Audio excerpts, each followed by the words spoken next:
we have a lot of huge problems. We have the nuclear problem in Korea. We have the nuclear problem in Iran.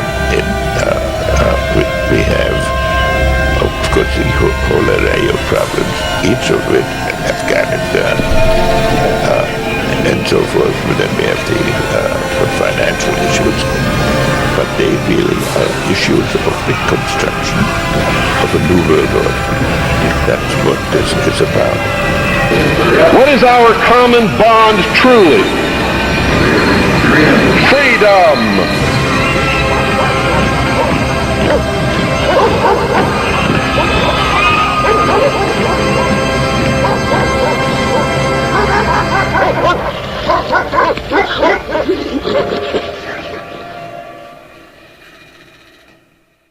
The greatest threat to our national security is not terrorism. It's not Syria, Iran, Iraq, Afghanistan, China, Russia, or even North Korea. Our greatest threat is the fact that 76% of the American people live paycheck to paycheck. Despite the Democrats' and the Republicans' efforts to tell us otherwise, the gap between rich and poor is the widest it's ever been. And both parties are to blame. The free trade agreements that have destroyed this nation, and the economic power, not to mention designed economic collapses. So the greatest threat to the American people is the fact that they're not prepared in the event of a future calamity. And we have to wake the people up to understand. And today, there's already scuttlebutt on the social media networks stating that if Trayvon Martin's killer, George Zimmerman, gets off, they're going to kill Whitey. In 1991, the Rodney King verdict sparked a riot. Within 2 days, there was mass chaos. The food was gone off the shelves. The United States, how come they let that happen to the place? Why didn't they guard? Y'all running out of there with the food. I got to do some shopping. I don't have any food in the house. The city was basically locked down. And what happens when this financial Ponzi scheme collapses? Can you imagine? What would you do? How would you be prepared to face the inevitable collapse of the United States banking system and the loss of the dollar when it happens? How will you feed your family if you're living, 76% of you, paycheck to paycheck? As usual, the nation is distracted and manipulated by what they read, see, and hear in the mainstream news and media sources. Like right now, everything's all about Trayvon Martin and the Zimmerman trial, and Paula Deen being a racist. Before it was Jodi Arias. Gay rights, like gay marriage. Let's make it all about everyone's gay rights while our country is disintegrating. They're talking about all these things. 8% unemployment, ladies and gentlemen, is now the new normal. They're trying to condition everyone to say this is going to be the new normal. And there's some very threatening signs of things to come. There's nothing unique about this. It is something which happens every 20 or 30 years, because that is about the length of the financial memory. It's about the length of time that it requires for a new set of suckers, if you will, a new set of people capable of wonderful self-delusion to come in and imagine that they have a new and wonderful fix on the future. And what they've done in the past, again, the reason for the Federal Reserve was to come in and stabilize the markets. That was the main, to make certain that there was stability in the markets, to protect the markets. That's how it was sold to the American people because of the Great Panic of 1907. And 100 years later, they had the Panic of 08, 101 years later, right? The Panic of 08, where the sky was going to fall if we didn't give these bankers trillions. They're playing the same game over and over again. So in 1913, they create the Federal Reserve to protect the markets. And what happens? The Panic of 1920 occurs anyway. Supposedly, they were supposed to help the economy. Well, no, they just caused another deflation of the currency. Every dollar they print puts debt upon the American people and reduces the value of the currency, just like counterfeiting reduces the value of a currency. In fact, now it's worth 5 cents. A dollar is worth 5 cents. A dollar should be worth $1, but no, it's actually worth 5 cents. And inflation is a hidden tax, which is actually the value of the dollar diminishing, not the costs necessarily rising. It's another misnomer.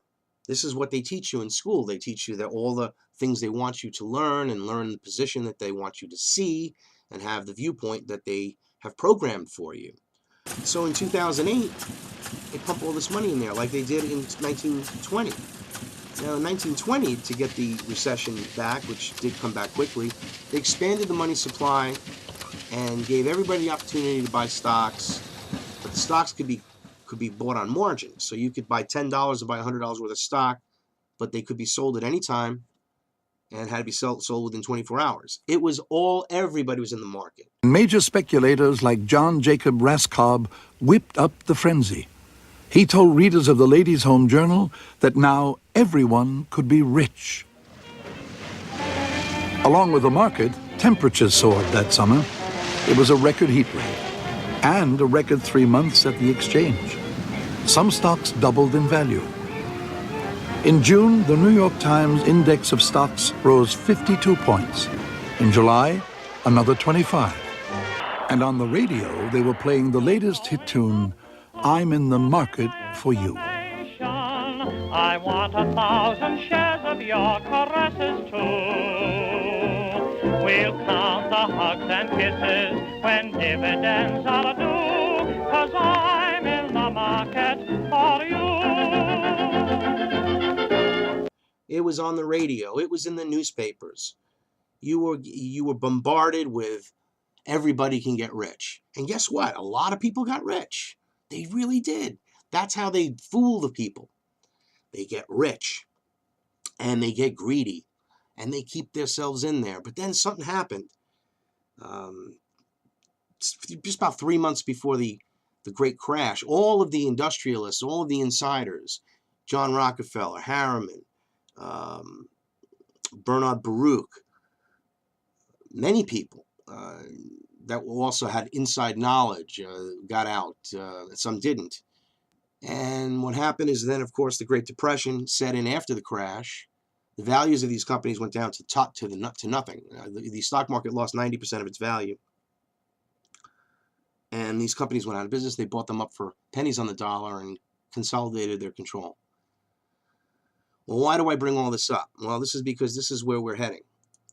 In fact, billionaires are dumping stocks, and economists know why. Despite the 6.5% stock market rally over the last 3 months, God have mercy, a handful of billionaires are quietly dumping their American stocks fast. Warren Buffett, who's been a cheerleader for U.S. stocks for quite some time, is dumping shares at an alarming rate. We know this. His holding company, Berkshire Hathaway, has drastically reduced his exposure to stocks that depend on consumer purchasing habits, which is a dangerous thing. I mean, if you're not buying your consumer products, what is that telling you? 70% of the U.S. economy depends on consumer spending, and Buffett's apparent lack of faith in these companies' future prospects is worrisome. John Paulson, who also made a fortune on the subprime mortgage meltdown, which is an insider, he's clearing out of U.S. stocks too. Look what else is going on. We have how to curb obesity. Tax the calories.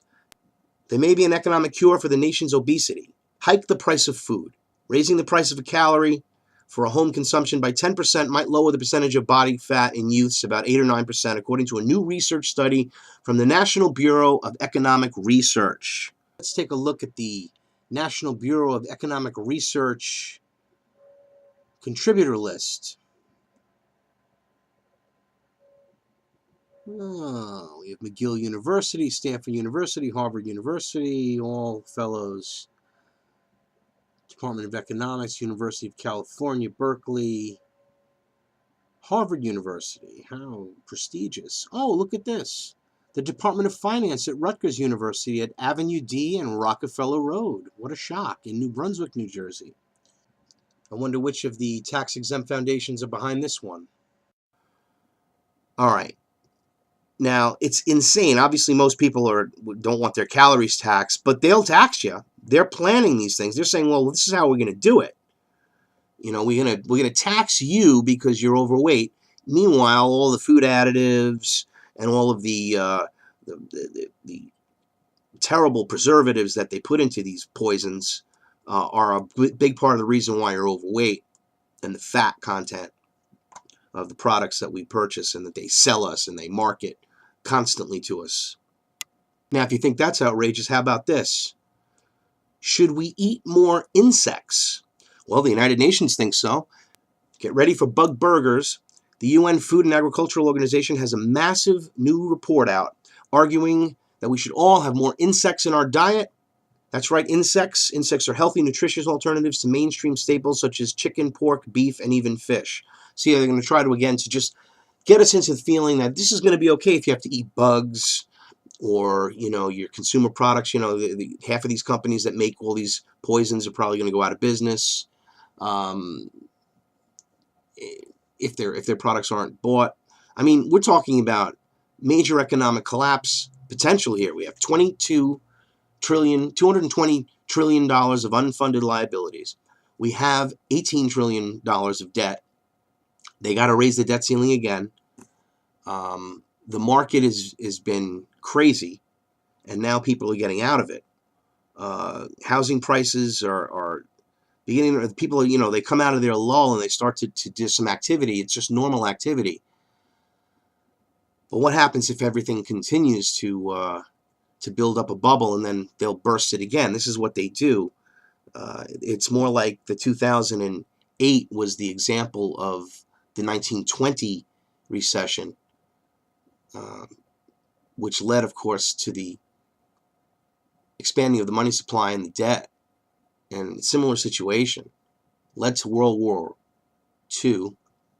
This could lead to World War III. That's Iran, Russia, and China are propping up the Assad economy, which starts to tell you who they're all about, and obviously we're on the other side of the coin here because we want to give Al-Qaeda, we want to help Al-Qaeda fight Assad. So we've got some major problems. Syria's main three allies are supporting international financial transactions, delivering for the economy $500 million a month in oil and extending credit lines. As I mentioned, the Syrian rebels pledged their loyalty to Al-Qaeda. And Al-Qaeda is who we are funding when we fund the Syrian rebels. With the NSA, down our necks here, and all this COINTELPRO with all these people, Assange and Snowden, they're probably agents. Come on. They're not dead yet if they really wanted them. This country is so capable of doing things. It's just like Osama bin Laden. How could they have not found him? They were looking in caves for this man. He had been dead for years, and then they resurrect him to die, I think 3 or 4 times before finally being buried at sea in Muslim tradition. Wake up, America. We are being lied to, and there's a perfect storm brewing. And there's no doubt about it. Syrian rebels are pledging loyalty to Al-Qaeda.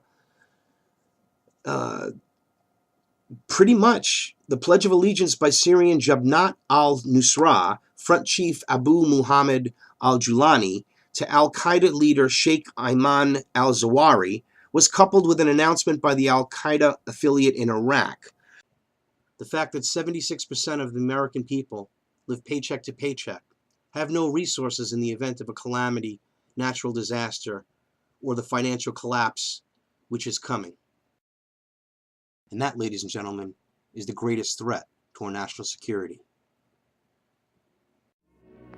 When it comes to telephone calls, Smiling at me. nobody is listening to your telephone calls. Nothing but blue skies. That's not what this program's about. Do I see?